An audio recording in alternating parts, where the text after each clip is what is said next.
కొట్టిన తర్వాత ఏమొస్తుంది? ఆయాసం. ఆ తర్వాత పక్క నుంచి ఒక మాట ఏమనుకుంటుంది సార్, అయిపోయిందని బోధ.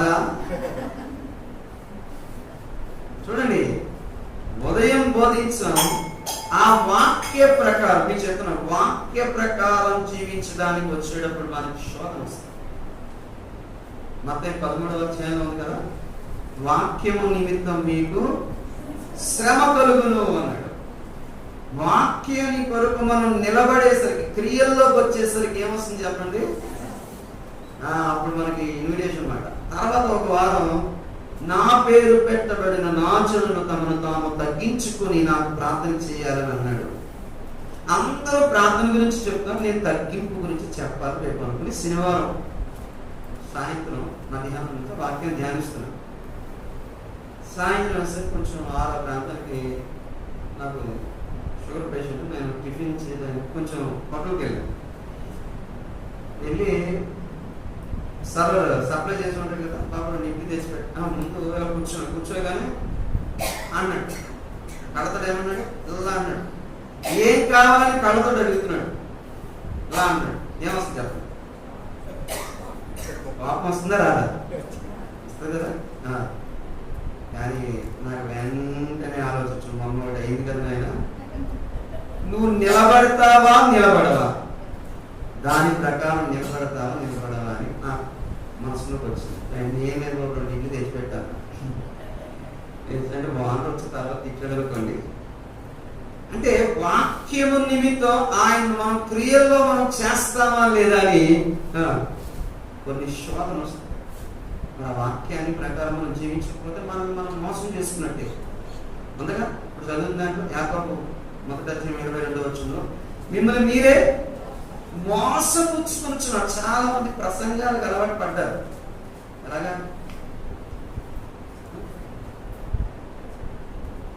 కూర్చున్న వాళ్ళు మార్పులు వేస్తారు, నిలబడిన ఆయన సూపర్గా చెప్పాడు, బాగా చెప్పాడు అంటారు. అది ఎవరికి కావాలి? ఒక మాట చెప్తానండి, దానివల్ల ప్రయోజనం ఏమీ లేదు. ఏది ప్రయోజనం చెప్పండి? దానిని గైకొన్న వారికే దేవుని యొక్క ఆశీర్వాదం. మీకు తెలుసా, నేను వాక్యం యొక్క మర్మం అని ఒక చిన్న సింపుల్గా విషయం చెప్పాను. ఏంటంటే, వాక్య ప్రకారం జీవిస్తే నీకు ఆత్మీయంగా శారీరకంగా కూడా బాగుంటావు. శారీరకంగా ఎలాగంటే నీ ఆయుష్, వాక్య ప్రకారం జీవిస్తే నీ ఆయుష్ని దేవుడు ఏం చేస్తాడు? పొడిగిస్తాడు కదా. వాక్య ప్రకారం నువ్వు జీవిస్తుంటే నీ ఆయుష్ని పెంచుతాడు. మనం చూడండి, మనకు న్యాయం ఉంది. ఏంటి? ఇంట్లో కోడి పెట్టలేదు పెంచుకుంటారు అనుకోండి, గుడ్లు పెట్టలేదు అనుకోండి, ఏం చేస్తారు? ఏం చేస్తారండి? వస్తారా? మరి మనము దేవుడికి ఉపయోగపడకపోతే మరి దేవుడు మళ్ళీ ఏం చేయాలి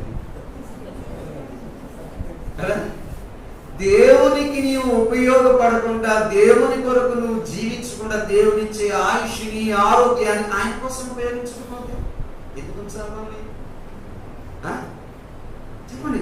దేవుడు ఇచ్చిన దాంట్లో, దేవుడు ఇచ్చే అనుభవిస్తూ దేవుని కొరకు నువ్వు పని చేయకపోతే, దేవుని సన్నిధిలో గడపడానికి మనం ఎన్నిసార్లు కష్టమైపోతుంది చెప్పండి.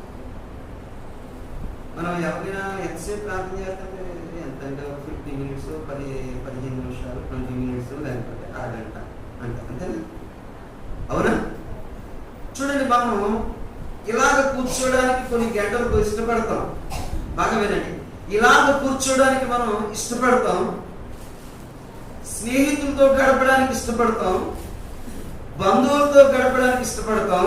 కానీ ఒంటరిగా ప్రభుతో గడపడానికి 1 గంట గదిలోకి వెళ్ళి ఎప్పుడైనా సెలవు పెట్టిన ఒక రోజంతా ప్రభుతో గడిపాము? అనుభవం ఉందా? సెల్ ఫోన్ స్విచ్ ఆఫ్ చేసేసి, మీకు తెలియదు, కృష్ణా జిల్లాలో ఒక ఊర్లో వెళ్ళాను, మన పేరెంట్స్తో మీరు అక్కడ ఆలోచన వెళ్ళిపోతారు. అయితే యవనస్తులు ఏం చేశారు తెలుసు? వాక్యం చెప్తుంటే సెల్ ఫోన్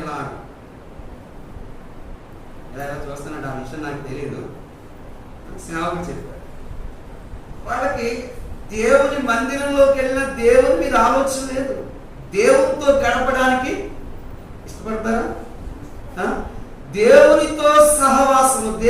సన్నిధిలో నేను గడపలేకపోతున్నాను. చూడండి, ఏలియా దేవునితో గడిపిన తర్వాత బయటకు వచ్చాడు. చాలా మంది ఎందుకు ఈ జీవితంలో పాపాన్ని జయించలేకపోతున్నారు? ఎందుకో తెలుసా? సైతాన్ మనకి దృఢపరుస్తున్నాడు. ఇందాక ఏమంటున్నాడు, ప్రసంగాలకు అలవాటు పడ్డాం మనం. ఉదాహరణ మాత్రమే అర్థం చేసుకోండి. ఇప్పుడు చాకలి బట్టలు ఎత్తుతారు కదా చెరువుల్లో. ఉదాహరణ అర్థం చేసుకోవడానికి మీకు చెప్తున్నాను. ఆ బండ కింద కొన్ని కప్పలు ఉన్నాయి. అంటే ఇంకొక రేవులో నుంచి ఇంకొక కప్ప వచ్చి ఈ పాత కప్పలతో చేరింది. చేరితే తర్వాత చాకలైన వచ్చి బట్టలు ఉతుకుతున్నాడు. ఉతుకుతుంటే థప్ థప్ థప్ అని సౌండ్ వస్తున్నది. కొత్త కప్ప అందగా అవి బాబు ఇరిగి మన మీద చచ్చిపోతామేమో అందగా. పాత ఏమంటే పాత అందంగా పిస్తారా రోజు చాకలైన వచ్చి బాబుకు వెళ్ళిపోతాడు. మనకి ఏం పద్ధతిలో వరి అన్నది. మీకు అర్థమైందా? అర్థమైంది? అర్థం కాదు. ఏమర్థమైంది? ఇక్కడ సేవకు ఎంతో మంది వస్తారు, వాళ్ళు వాక్యాలు చెప్పి వెళ్ళిపోతారు. కానీ మనకేమవుతుందంటే ఈ వారం ఈ సేవకుడు వచ్చాడు, ఇంకో సేవకుడు వస్తాడు అంటే బోధకు అలవాటు పడ్డాను, కానీ దాన్ని క్రియల్లో పెట్టడానికి మాత్రం ఇష్టపడతాను. చాలా మంది దుష్టుడు ఎలా మోసం చేస్తారు సార్, నువ్వు చాలా సీనియర్, నేను ఎప్పటి నుంచో ఉన్నావు, నీకు తెలిసిన వాక్యాలు ఎవరికి తెలుసు, కానీ అతనిలో ఉన్న లోపాన్ని సైతాన్ని చూపిస్తాడా? చెప్పండి, లోపాన్ని చూపిస్తాడా? దిద్దుతాడా? సాతాను యొక్క పని ఏంటో తెలుసా? నువ్వు గొప్పవాడు, ఎప్పటి నుంచో నువ్వు సీనియర్, లేకపోతే నీకు తెలిసిన మర్మాలు ఎవరికి తెలియవు. ఇలాంటి మోసంలో చాలా మందిని నడిపించి వాడు కోల్పోతూ ఉంటాడు, వాడు దోచుకుంటాడు. దొంగతనములకు హత్య చేయుటకు తప్ప మరి దేనికి వాడు సాతానుడు చాలా మందిని ఏం చేస్తున్నాడు తెలుసా? మనుషుల్ని మభ్య పెడతాడు. ఎన్నో సంవత్సరాల నుంచి ఉన్నావు, నీకు తెలిసిన వాక్యం వాడికి తెలియదు. చూడండి, ఈ కొత్త కప్పకు భయం కలిగింది, కానీ పాత కప్పలకు భయం కలిగిందా? చూడు, మనం రక్షింపబడిన కొత్తలో ఎంత మందిరం పట్ల ఆసక్తి, వాక్యం అంటే ఆసక్తి, ఎక్కడ మీటింగ్స్ అంటే అక్కడికి వెళ్ళిపోతాం. ఇప్పుడు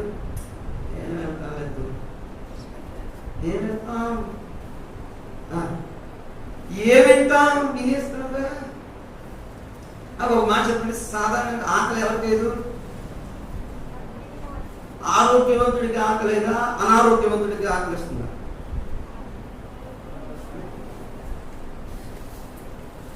ఆరోగ్యవంతుడికి ఆకలి వేస్తుంది కదా, ఆరోగ్యవంతుడికి ఆకలి వేస్తుంది, అనారోగ్యవంతుడికి ఆకలి వేయదు. ఎందుకు? జబ్బు.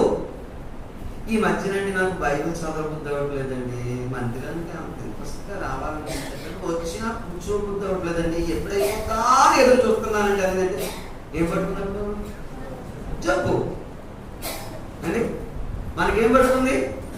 ఇప్పుడు అన్నం రుచించట్లేదంటే కారణం ఏంటి? జబ్బు ఉంది మనలో. పాపము లోపల ఉండడం వల్ల మనకు వాక్యం రుచించట్లేదు, నువ్వు కోల్పోయావు. కారణం ఏంటంటే బోధలకు వినడం చాలా మంది వింటున్నారు, కానీ వారి జీవితాల్లో దాన్ని అప్లై చేసుకునే విషయంలో మాత్రం ఎలా ఉన్నారు? నేను దేవుడు నాతో అనేక విషయాలు మాట్లాడుతున్నప్పుడు నేను అనుభవించిందే చెప్పాలి, అనుభవించలేదని చెప్పకూడదు అని నేను ప్రాక్టీస్ చేస్తున్నాను. చెప్పండి, వాక్యాన్ని మనం ఏం చేయాలి తెలుసా? వినడం గొప్ప విషయం కాదండి, విన్నదాన్ని మనం ఏం చేయాలి? దాన్ని అనుసరించడానికి మనం ఏం చేయాలి?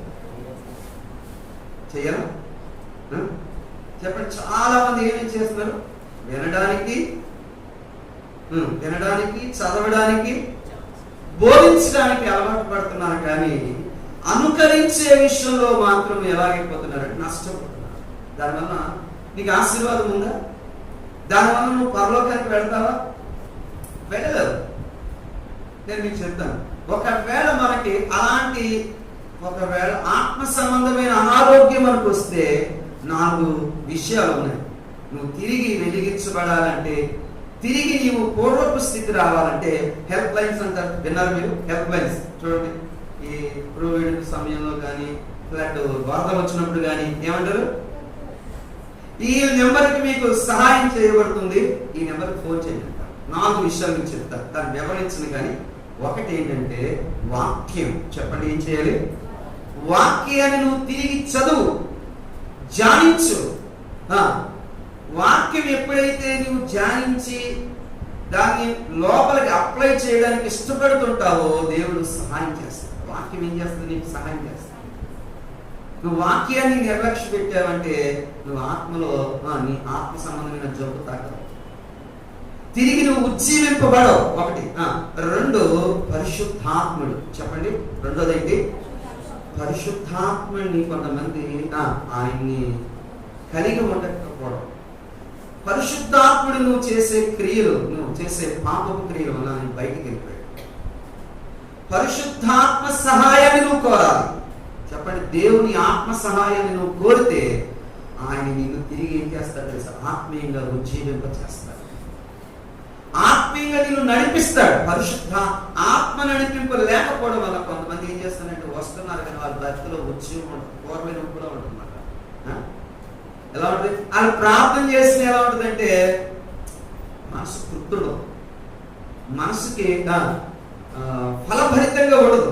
దానికి కారణం ఏంటి? దేవుని ఆత్మ చేత నువ్వు నడిపించబడట్లేదు కనుక నీవు ప్రార్థన చేసినా, వాక్యం విన్నా నీకు లోపల సంతోషం కలగట్లా. పరిశుద్ధాత్మ సహాయం తీసుకోండి. 2. 3వది దైవ సేవకుని సహాయం. దైవ సేవకుడు నీ ఇంటికి దర్శించి నీ ఆత్మీయ స్థితి గురించి నిన్ను హెచ్చరిస్తూ, నిన్ను దిద్దుతూ, నిన్ను సరిచేసే సేవకుడు నీకు లేకపోతే నువ్వు మారిపోతావు. నీకు జబ్బు పట్టేసుకుంటుంది, ఆత్మ సంబంధమైన రోగం తగదు. ఇది ఖచ్చితం. చెప్పండి, ఒకటి దేవుని వాక్య సహాయం లేకపోతే, వాక్యాన్ని నువ్వు ధ్యానించకపోతే, వాక్యానికి నువ్వు సమయం ఇవ్వకపోతే నీ జబ్బు తగ్గదు. ఏం చేయాలి చెప్పండి? నీవు తిరిగి ఉజ్జీవింపబడాలంటే ఏం చేయాలి? దేవుని వాక్యాన్ని ధ్యానించాలి, దానికి సమయాన్ని కేటాయించాలి. 2 పరిశుద్ధాత్మ యొక్క సహాయాన్ని నువ్వు కోరాలి. చెప్పండి, దేవుని ఆత్మ సహాయం లేకుండా నువ్వు పాపాన్ని జయించలేవు. అది ఖచ్చితం. నేను చేయగలనండి అంటే నువ్వు ఏమాత్మ నుంచి. పౌలు గారు అంటాడు, 1 Thessalonians 3:20 అంటాడు, 5:20లో ఆత్మను ఆర్పకుడి, ఆత్మను దుఃఖపరచుకుడి. ఆత్మను ఏం చేయకూడదు? ఆర్పకూడదు అంట. దేవుని ఆత్మ మనలో నుంచి ఎప్పుడు ఆరిపోతుంది? మనం ఎలాంటి విషయాలు చూడండి. దేవుని ఆత్మ సహాయాన్ని నువ్వు కోరకపోతే నువ్వు ఆరిపోతావు. 2. 3వది దైవ సేవకుడు నిన్ను గద్దించాలి. దైవ సేవకుడు నీ ఇంటికి రావాలి, ఆయన వాక్యం చేత నిన్ను హెచ్చరించాలి. లేకపోతే మీరు మీ కుటుంబాలు ఫలించలేరు, వృద్ధిలోకి రాలేరు, ఆత్మీయంగా మీరు బలపడలేరు. రైట్. 4వది ఏంటంటే మనస్సాక్షి. ఏం చెప్పండి? మనస్సాక్షి ఎక్కడ ఉంది? లోపల ఉన్నది కదా. ఒక సహోదరి ఇద్దరు భార్యాభర్తలు తిట్టుకున్నారు. ఒక సహోదరి వెళ్ళి భర్తకు లోబడాలన్న సంగతి నీకు తెలుసా? సహోదరుల మీటింగ్ లో మనకు చెప్పలేదా అని ఒక సహోదరిని గర్దిస్తుంది. ఇవాళ ఒక 10 సంవత్సరాల కూతురు వచ్చింది. అమ్మా, ఇప్పుడే కదా నా అన్ని మూకుడు పెట్టి కొట్టేసావు, నాన్న ఇప్పుడే కదా కొట్టావు అన్న. అప్పుడేమైంది చెప్పండి? ఎప్పుడు కూడా మనం జీవించడానికి మనం ప్రయత్నం చేయకుండా చచ్చిపోతుంది. మన ఆత్మీయ జీవితం ఏమవుతుంది? కొంతమందికి ఆత్మీయ స్పృహ ఉండదు తెలుసా మీకు? స్పృహ ఉండదు. లోకంలో తెగ మునిగిపోతూ ఉంటారు, లోకంలో తెగ తిరుగుతుంటారు, లోకంలో ఏదో ఏదో ఏదో చేయాలన్నా ఆ ఆత్మలో దిగజారిపోతూ ఉంటారండి. అది పట్టింపడదు. ఈ వరకు మోకాలు వేసేవాడు, ఇప్పుడు ఏం పెరిగిపోయింది? పొట్ట పెరిగిపోయింది. ఇప్పుడు కుర్చీ మీదో లేకపోతే ఇక స్తోత్రం అనుకోలాగా అక్కడే ఉంటారు, మంచం మీద పడుకుని చేస్తాను. శరీరంలో పెరిగిపోయారు. శరీర సంబంధమైన వయసు పెరిగిపోతుంది కానీ ఆత్మ సంబంధమైన వయసు పెరగట్లేదు. అందుకని మనం ఆత్మీయ జీవితంలో క్షేమ దశలో ఉన్నాం. ఇప్పుడు చెప్పండి, దేవునితో మనం దగ్గర క్రియలు ఉండాలా లేదా చెప్పండి. మనం దేవుని పని చేస్తున్నావా చెప్పండి. దేవుని పని చేస్తున్నావా? చదువుగా చూడండి. ఆదికాండం 32వ అధ్యాయము. ఆదికాండం 32వ అధ్యాయము 24-25 వచనాలు చదవండి. యాకోబు ఒక్కడు మిగిలిపోయి ఒక నరుడు తెల్లవారి వరకు అతనితో పెనులాడి తాను అతన్ని గెలవకుండా చూచి తొడగుటి మీద అతన్ని కొట్టేది. ఏమంటే ఒక మాట చూడండి. యాకోబు రాత్రంతా ఒక్కడే మిగిలిపోయెను. ఏముందండి అక్కడ? మరి కుటుంబాన్ని ఏం చేశాడు? కుటుంబాన్ని పంపించేశాడు. ఎబ్బోకు రేవు దగ్గర తన భార్య తన పిల్లల్ని అందరినీ పంపించేసి ఒక్కడు రాత్రంతా మిగిలిపోయాడు. రాత్రంతా ఆ ఎబ్బోకు రేవు దగ్గర ప్రార్థన చేశాడు. అండి మనం చూడండి, ఒక రాత్రంతా కుటుంబాన్ని విడిచిపెట్టాలంటే మనకి సరిపోతుందండి. దేవుడితో గడపడానికి మనుషులకి ఏం లేదంటే సమయం లేదండి. ఒక ఆయన అంటాడు, ఆరాధనకి వస్తూ సేవకుడు, అసలు ఈ వారం రావడం గ్రేట్ అన్నా అంటున్నాడు. ఇది ఈ వారం రావడం గ్రేట్ అన్నాడు. అంటే అస్సలు టైం టైం ఇచ్చినోడు ఎవరు? టైం ఇచ్చినోడికే టైం లేదంటే నీ టైం ముగించేస్తాడు కదా. ఆయనతో నువ్వు గడపడానికి, ఆయనతో నీకు సమయం. చూడండి, యాకోబు రాత్రంతా దేవునితో గడిపాడు. ఎందుకో తెలుసా? రాత్రంతా దేవుడు తాను ఆశీర్వదించబడ్డాడు. ఎలా? 14 సంవత్సరాలు మామగారి దగ్గర కొలువు చేశాడు. భార్యల్ని సంపాదనని సంపాదించుకున్నాడు. 7 సంవత్సరాలంటే ఆయనకి నిద్ర లేదటండి. నిద్ర లేకుండా కష్టపడుతుంటారు. చూడండి, మనం ఓవర్ డ్యూటీ చేస్తే వస్తే డబ్బు ఎక్స్ట్రా పేమెంట్ వస్తుంది కదా. యాకోబు 14 సంవత్సరాలు ఏం చేశాడు? కొలువు చేశాడు. అన్ని సంవత్సరాలు నిద్ర లేకుండా ఒక శరీర సంబంధమైన సంపాదనకు కష్టపడ్డాడు కదా. మరి ఇక్కడికి వచ్చిన తర్వాత మరలా ఏం చేస్తున్నాడు? కుటుంబాన్నంతటిని పంపించేశాడు. పంపించి ఏం చేశాడు? ఒక రాత్రంతా ప్రభు పాదాలు పట్టుకున్నాడు. మనం అలా గడపగలుగుతున్నాము. ఎన్ని పనులు కల్పించుకుంటామో, ఒక్క దినం దేవునితో పూర్తిగా గడపలేని పరిస్థితులు అండి. అందుకని మనం ఆత్మీయంగా బలపడలేదు. ఎందుకు యవనస్తులు కానీ పెద్దవారు కానీ పాపంలో పడుతున్నా తెలుసు. నాకు ఒక వైజాగ్ ఒక సేవకుని గురించి ఒక పెద్ద నన్ను అడిగాడు. పెద్ద సేవకుడు, ఏంటంటే సేవకుడు అలా పడిపోయాడు? సేవకుడే కదండి, విశ్వాసులు పడిపోతారు. చూడండి, పెద్ద మాలాంటి సేవకుడు ఇక్కడ మీటింగ్, అక్కడ మీటింగ్, అక్కడ మీటింగ్, ఇక్కడ మీటింగ్, ఇలా మీటింగ్స్ తిరుగుతూ దేవునితో గడపకుండా బయటకు వస్తారు కదా. ఈ బయటికి రావడం వల్ల ఏం జరుగుతుందంటే శరీరం పనిచేస్తుంది.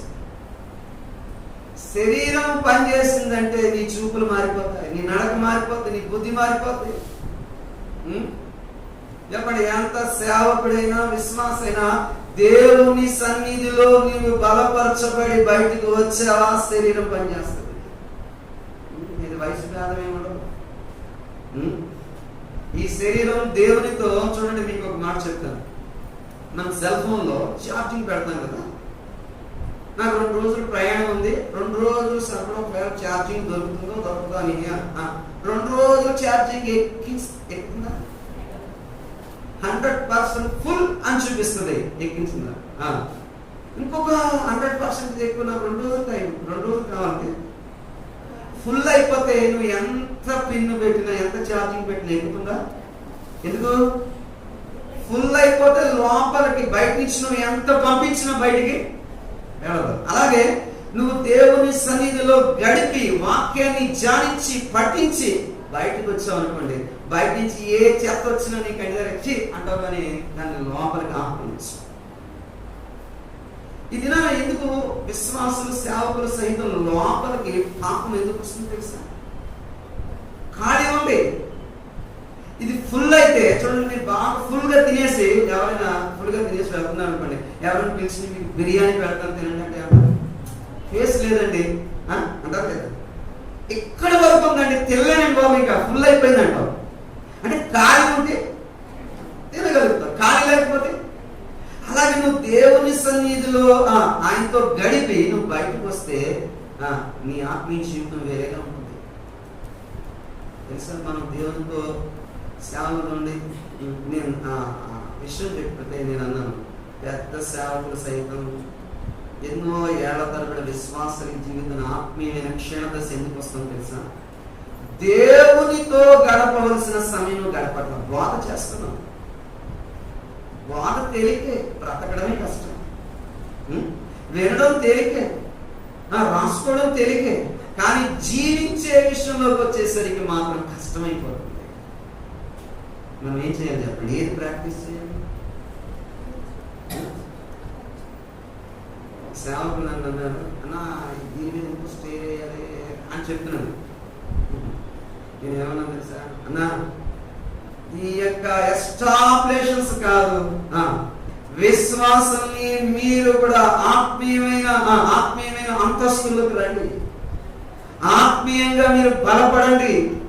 చెప్పండి, ఆత్మీయంగా బలపడే పనులు చేయండి.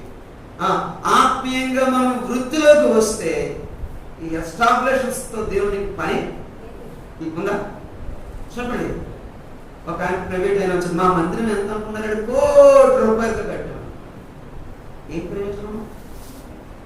₹1,00,00,000 ₹1,00,00,000 కట్టిన మందిరంలో ఒక పాకలోను ఇలాంటి షెడ్డులోను ఆరాధించిన దేవుడు వింటాడు విండా. కానీ మనుషులు ఏం చెప్పండి, నేను ఆత్మ సంబంధమైన వ్యక్తులుగా కట్టబడాలి. లోకంలోకి ఎవరిని చూపించాలి మనం? చెప్పండి, నేను కానీ మీరు కానీ ఎవరిని చూపించాలి? యేసు క్రీస్తుని చూపించాలి. ఆయన్ని చూపించకుండా నువ్వు ఎన్ని సంవత్సరాలు మందిరానికి వచ్చి విశ్వాసిగా లేకపోతే సేవకుడిగా ఉన్నా ప్రయోజనం లేదు. చెప్పండి, ఉందా? చెప్పండి, ఎవరి సన్నిధిలో నేను నిలబడి ఉన్నాను, ఆయన వచ్చి బయటకు వచ్చి ఏం చెప్తున్నాడు తెలుసా? చెప్పండి, అలాంటి మాటలు చెప్పడానికి ఎంత ధైర్యం ఉండాలి బయటకు వచ్చి? నీవు ఆత్మీయంగా బలపడాలంటే, నువ్వు ఫలించాలి అంటే దేవుని సన్నిధిలో చూడండి, యాకోబు రాత్రంతా ప్రార్థించాడండి. ప్రార్థించి ఏం చేశాడు తెలుసా? ఎందుకు ప్రార్థించాడు? అక్కడ ప్రార్థించడం వల్ల ఆయనకి జరిగింది ఏంటో తెలుసా? ఆయన పేరు మారింది. చెప్పండి, ఆయన నడక మారింది, కుటుంబం దీవించబడింది. అంటే మన కుటుంబాల్లో మన పిల్లలు దీవించబడాలంటే, వాళ్ళు ఆత్మీయంగా ఎదగాలంటే, నువ్వు ఎప్పుడైనా దేవుని సన్నిధిలో ఒంటరిగా పోరాడుతున్నావు? చెప్పండి, ఒంటరిగా పోరాడుతున్నాను. కుటుంబంలో ఉన్న పిల్లలు చెప్పండి ఆశీర్వదించబడాలనుకుంటారు. కొంతమంది ఏమంటారు తెలుసా? మా పిల్లలు మా మాట వింటలేదండి అంటారు. నువ్వు దేవుని మాట వింటున్నావు అంట. నువ్వు దేవుని మాట వింటున్నావా? చెప్పండి, మనకి లేదు మన పిల్లలకి ఇవ్వగలమా? చెప్పండి, మనకి లేదు మన పిల్లలకి ఇవ్వగలమా? మనం ఏమిటంటే చదవా, బైబిల్ చదవరా, నువ్వు చదవవు. నువ్వేమో లేకపోతే గుడ్లా అనుకోకుండా కొంతమంది టీవీ కలుపుకో. వాడిని ఏమంటావు? చెప్పండి, వాడిని ఏమంటావు? నువ్వు ఆత్మీయంగా నువ్వు బైబిల్ చదవరా? ప్రార్థన చేసావా? నువ్వు చేసావా? నువ్వు చేయకుండా ఇతరులకు చేయమని చెబితే ఎన్నడూ అది ఫలించదు. నేను నేర్చుకుంటున్నాను దేవుని దగ్గర. చాలా మంది నన్ను ప్రశ్న వేశారు. హైదరాబాద్ లో మందిరం అన్ని లక్షల మంది వెళ్ళిపోతున్నారు, అబ్బా ఆయన ఏం చెబుతున్నాడు అన్నాడు. ఎంతమందికి రక్షణ అనుభవంలోకి వచ్చారు, ఎంతమంది ఆత్మీయంగా ఫలిస్తున్నారు? వ్యక్తిగతంగా సేవకుడు లేకపోతే సంఘంతో సంబంధం లేదండి ఆ వ్యక్తులకి. వాళ్ళ ఆత్మీయతలు ఎలా వృద్ధిలోకి వస్తారు? ఇంచుమించు రైతులు అందరూ కూడా నా తరపున కాదు, అక్క వాళ్ళ తరపున. ఎందుకంటే నా తరపున ఎవరు కూడా ఇద్దరు మా మేనమా దగ్గర రక్షించబడ్డారు, కానీ మీద ఎవరు వాళ్ళు వెళ్ళరు. హైదరాబాద్ వెళ్తారు, అక్కడికి వెళ్తారు, ఆ లక్ష్యంలో కలిసిపోతారు. వీళ్ళకి ఏం కాదు చెప్పండి. కొంతమంది వాక్యమైన పెద్ద మందిరం ఉండాలి, పెద్ద ఆడంబరాలుగా సేవకుడు అదాడు చేస్తున్నాను. నేను అన్నాను, ఎంత పెద్ద సేవకుడైనా ఎన్ని సంవత్సరాలు అయినా సరే ఆ వ్యక్తిలో అనుకరించకపోయే జీవితం లేకపోతే ఎన్ని సంవత్సరాలు ఆ బాధలకు శక్తి ఉంటుందా? ఉంటుందా? రక్షణ అనుభవంలోకి వస్తారా? పాపములు ఒప్పుకునే స్థితి వస్తుందా? నేను మీకు ఒక మాట చెప్తున్నాను. మీరు వాక్యం వింటున్నప్పుడు మీ పాపాన్ని దేవుడు నిజంగా చూపిస్తే ఆ వాక్యం మీలో ఫలించినట్టు. నీ లోపం నీకు దేవుడు చూపిస్తున్నాడంటే ఇంకా దేవుడు నీతో మాట్లాడుతున్నాడు. నీ మనస్సాక్షి దెబ్బతలేదు. నీ మనస్సాక్షి దెబ్బతిందంటే వాక్యం నీ లోపలికి వెళ్ళదు. అంటే నువ్వు చచ్చిపోయిన స్థితి మాట. చచ్చిపోయిన స్థితిలో ఉన్న దేవుడి వాక్యం లోపలికి వెళ్ళదు. వాళ్ళు ఎలా అంటారంటే ఏదో వచ్చిపోతున్నాను, అక్క బాగున్నాను, అన్న బాగున్నారా, షోకి వెళ్ళిపోతారు అన్నమాట. షోకేస్ భక్తులు అంటారు చూసారు, షోకేసులో ఉంటాయి బొమ్మలు. ఆర్టిఫిల్ కదా, ఒకళ్ళు ఇంటికి వెళ్ళండి, అప్పటికి నాకు ఆకలిస్తుంది, వండుతున్నాం అన్న కాసేపు ఉన్నాను. ఆ టేబుల్ మీద ఫ్రూట్స్ ఉన్నాయి కదా అని ద్రాక్ష పండులాగా గిల్లి తీసుకున్నాను కదా, ఇది మొత్తం వచ్చేసింది. ఎలా ఉంది? ఒరిజినల్ లానే ఉంది, కానీ అది ఒరిజినల్ అలాగే ఉంటుంది. ఎలా ఉంటుంది? ఎంత నేను చెప్తున్నాను, వాక్యాన్ని మనం అనుసరిస్తేనే మనకు మేలు. చెప్పండి, ఇప్పుడు మనం పని చేయకుండా దేవుడు ఇష్టపడతాడా? చెప్పండి, ఇష్టపడతాడా? చెప్పండి. యాకోబు ఏం చేస్తాడు? తన కుటుంబం కొరకు రాత్రంతా ప్రభుతో గడిపాడు. అంటే అక్కడి నుంచి తన జీవితమే మారిపోయింది, తన స్థితే మారిపోయింది, తన నడక మారిపోయింది, తన ప్రవర్తన మారిపోయింది. ఏమని పేరు? ఇశ్రాయేలు. అంతకుముందు అంటే మోసం. దేవుడు మీకు విషయం అడుగుతాను. దేవుడు యాకోబుని ఏమన్నాడు దర్శించినప్పుడు? నీ పేరేంటి అని అన్నాడు. అవునా? దేవుడు ఆయన పేరు తెలియదా? మరి తెలుసుండి ఎందుకు అడిగాడు? తెలుసుండి ఎందుకు అడిగాడు? ఆయన తెలుసు. ఎందుకు అడిగా తెలుసా? నీవు ఇంట్లో నుంచి వచ్చేటప్పుడు ఏ ఘనకార్యం చేసావు నాయన? ఇంట్లో నుంచి బయటకు వచ్చావు కదా, ఆ బయటకు వచ్చినప్పుడు ఏం చేసి వచ్చావు? ఎందుకు పారిపోయి మామగారి ఇంటికి వచ్చావు? అంటే తన పాపాన్ని చూపించిన తర్వాత దేవుడు ఆశీర్వదించాడు, కానీ అలా ఉంది దేవుడు అంత ఆశీర్వదించాడు. చెప్పండి. ఆయన జీవితాన్ని, ఆయన బ్రతుకుని, ఆయన యొక్క నడకనంతా చూపించి మార్చాడు. దేవుడు ఎప్పుడు కూడా నీ లోపాన్ని చూసి నిన్ను సరిచేసిన తర్వాత దీవిస్తాడు, కానీ ఆశీర్వదించాడు. మనకేంగా చెప్పండి, ఖండించి చెప్తే వింటామా? విన్నప్పుడే మన జీవితాలు బాగుంటాయి. ఇప్పుడు డాక్టర్కి కంటి ఉందండి లోపల, డాక్టర్ గారు కత్తి వేయకండి, సూది మంది వేయకండి, మెల్లిగా స్వీట్ గోళీలు ఇవ్వండి అన్నాం అనుకుంటున్నాం, కానీ చచ్చిపోతాం కదా. లోపల కంటి పెరిగి ఏమవుతుంది? ఇబ్బంది లేదు. అదే డాక్టర్కి మనం అప్పగించుకుని ఆ బల్ల మీద పడుకుంటే ఆయన ఏం చేస్తాడు? లోపల ఉన్న చెడుగునంతా తీసేసి నేను మంచి ఆరోగ్యవంతుడిగా చేసి ఇంటికి పంపిస్తాడు. అదే నా మీద కత్తి వేయద్దు, సూది మంద వేయద్దు, నాకు ఇది వద్దు అది అన్నాం అనుకోండి, చచ్చిపోతాం ఆయన. చెప్పండి. మనలో వాక్యం పని చేయాలంటే వాక్యానికి మన జీవితం ఎప్పుడు అప్లై చేసుకుంటూ ఉండాలి, ఆ వాక్యాన్ని జానిస్తూ ఉండాలి. ఆ వాక్యం చెప్పండి. తర్వాత దాని కొరకు మనం జీవించడానికి చెప్పండి. ఇప్పుడు మనం దేవుడు మనం రక్షించిన తర్వాత మన పని ఏంటి? మనం పని లేకుండా ఏం చేస్తాడు? చదువుదాం చూడండి, మరొక వాక్యం చూడండి. విలాప వాక్యాలు త్వరగా. విలాప వాక్యములు 3వ అధ్యాయము 27-28 వచనం చదవండి.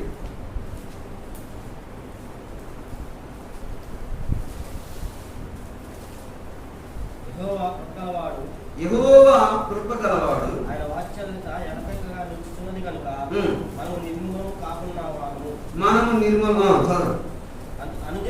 అనుదినము నూతనముగా ఆయన వాక్యం కూర్చున్నది. నీవు ఎంతైనా నమ్మదగిన వాడు. యెహోవా నా భాగమని నేను అనుకుంటున్నాను. ఆయన యందు నేను నమ్మిక ఉంచుకుంటున్నాను. తన్ను ఆశ్రయించే వారి ఎడల యెహోవా దయాళుడు. తను ఎదుగు వారి ఎడల ఆయన దయ చూపువాడు. నరులు ఆకలికి విలాప వాక్యాలు 3వ అధ్యాయంలో ఒక మాట నేను చదువుతాను చూడండి. విలాప వాక్యములు 3వ అధ్యాయము మౌనంగా ఉండాలి అని ఉంటుంది చూడండి.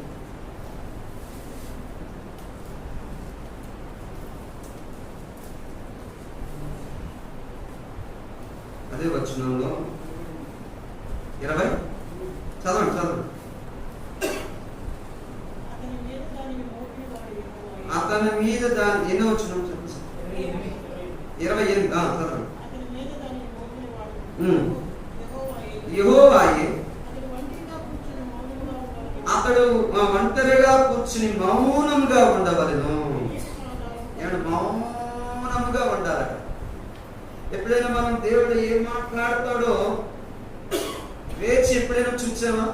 ఒంటరిగా ప్రవృత్తి ఉండాలి. మనం ఒంటరిగా ఉండడానికి ఇష్టపడతాం. మన సంఘ ప్రార్థనలో ప్రార్థన చేయమంటే అవరోడు కూడా అవకాశం ఇవ్వం కొన్నిసార్లు. కొంతమంది చూడండి ఇంకా అవతలకి అవకాశం ఇవ్వకుండా ప్రార్థన ఆడ చేస్తారు. నెక్స్ట్ కుటుంబ ప్రార్థనలు చేస్తారు. కానీ ఒంటరిగా దేవునితో కూర్చుని ఇప్పుడు మనం ఫోన్ మాట్లాడతామండి. అవతల వాడు మాట్లాడకుండా నువ్వు మాట్లాడి పెట్టేస్తావా? చెప్పండి, ఏం చేస్తావు? నువ్వు మాట్లాడిన తర్వాత అవతల వ్యక్తి మాట్లాడితే వింటావా? మరి మనం ప్రార్థిస్తాం. ఎప్పుడైనా మౌన ధ్యానంతో దేవుని దగ్గర కనిపెట్టామా?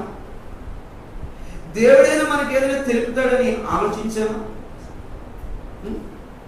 ఇప్పుడు యాకోబు ప్రార్థించినప్పుడు దేవుడు ఆయనతో మాట్లాడింది విన్నాడా లేదా? మౌనంగా దేవునితో గడపడం కానీ దేవునితో ఒంటరిగా ప్రార్థించే అనుభవం. మీకు ఇంకొక అనుభవం చెప్తాను. మోషే కూడా ఏం చేశాడంటే, మోషే తన గుడారమును విడిచి దూరముగా వెళ్ళి దేవునితో మాట్లాడాడు. దేవుడు అన్నాడు, దేవునితో 40 దినాల కొండ మీదకి వెళ్ళిపోయాడు కదా. 40 దినాలు ఆ కొండ మీదకి వెళ్ళి దేవుడు ఏం చెబుతాడో అది విని కిందకు వచ్చాడు. అప్పుడు నాయకత్వంలో ఏమొచ్చింది? బలం వచ్చింది. దేవుడు సన్నిధిలో దేవుడు ఏం చెబుతాడో మనం చాలా మంది కనిపెట్టాం. మనం ప్రార్థన చేస్తాం, ఆమెను ముగించుకుని వెళ్ళిపోతాం, ముగించేసుకుని లేస్తాం. కానీ ఒక విషయం చూడండి, దేవుని దగ్గర నువ్వు మౌనంగా ఉన్నప్పుడు నీ మనస్సుకి లేకపోతే ఏదైనా నీతో వాక్యాన్ని జ్ఞాపకం చేయొచ్చు. ఆయన మాట్లాడేవాడు. ప్రతి దినం నీతో మాట్లాడతాడు. నేను ఒక సేవకుని గురించి ఆయన ఒక పరిచర్యకి వెళ్ళాడు. పరిచర్యకి వెళితే సేవకు సాధారణ భోజనం ఏం పెడతారు? చికెన్, మటన్ ఏదో పెడతారు కదా. ఆయన వాక్యం చదువుతుంటే ఈ రోజు నీ ముందు ఉన్నదాన్ని ప్రార్థించి తినమన్నాడు. తినమంటే నేను సేవకుని కదా ఏదో పెడతాడు, అవి ప్రార్థించి తినేసి అనుకున్నాడు. ఈయన భోజనం కూర్చున్నప్పుడు ప్లేట్లో రైస్ వేసిన తర్వాత చిక్కుడుకాయ కూర పడింది. ఏం కూర? చిక్కుడుకాయ కూర పడితే ఈయనకి చిన్నప్పటి నుంచి చిక్కుడుకాయ కూర అంటే అసహించుకునేవాడు. అది పడింది. ఇప్పుడు ఏం చేయాలి? తినాలా లేదా? వా అన్న తినో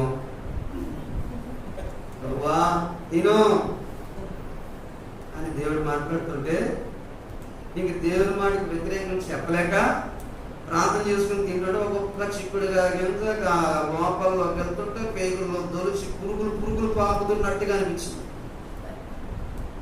ఇంకా బలవంతంగా తిన్నాడట. దేవుడు తినమన్నాడు కాబట్టి ఆయన అనుదిన భాగం ఏముంది? ఈ రోజు నీ ముందు ఉన్నదాన్ని ప్రార్థించి.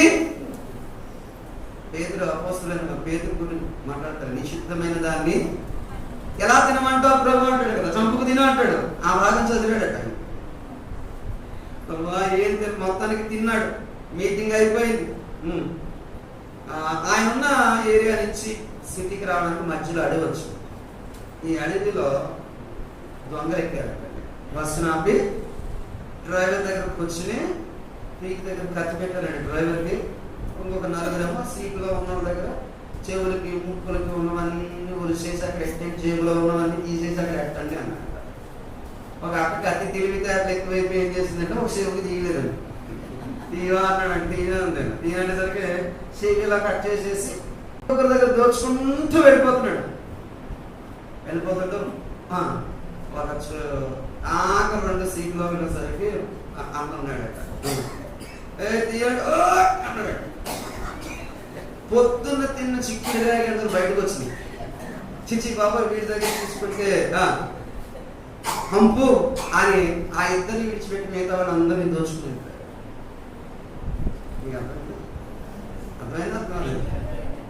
చూడండి, అనుదిన భాగంలో దేవుడు ఒక వాక్యం ద్వారా దేవుడు నీతో మాట్లాడాడంటే ప్రతి దినం మాట్లాడతాడు. దాన్ని నువ్వు అనుకరిస్తే మన జీవితాల్లో దేవుని వాక్యం మేలే తప్ప కీడు.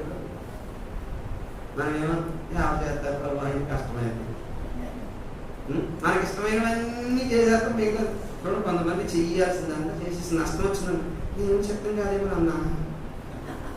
ఎప్పుడు దేవుని చిత్తం కాదమ్మని అన్న అని ఏం చేస్తారు? అప్పుడు దేవుని చిత్తం కాదన్న చేయాల్సిందని చేసేస్తారు. అయితే ఇదే అన్న గురించి ఇంకోటి చెప్పాడు. ఎలాగంటే అనుదిన భాగంలో దేవుడు ఒక స్పెషల్ మీటింగ్ జరుగుతుంటే ఆయన గమనస్తుగా ఉన్నప్పుడు ఒక మాట చెప్పాడట.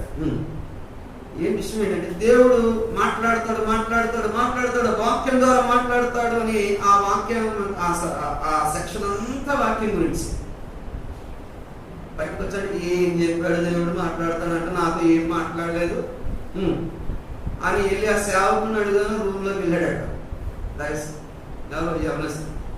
వెళ్తే అంకుల్ దేవుడు వాక్యం ద్వారా మాట్లాడతాడని చెప్పి ఏం మాట్లాడలేదు అని.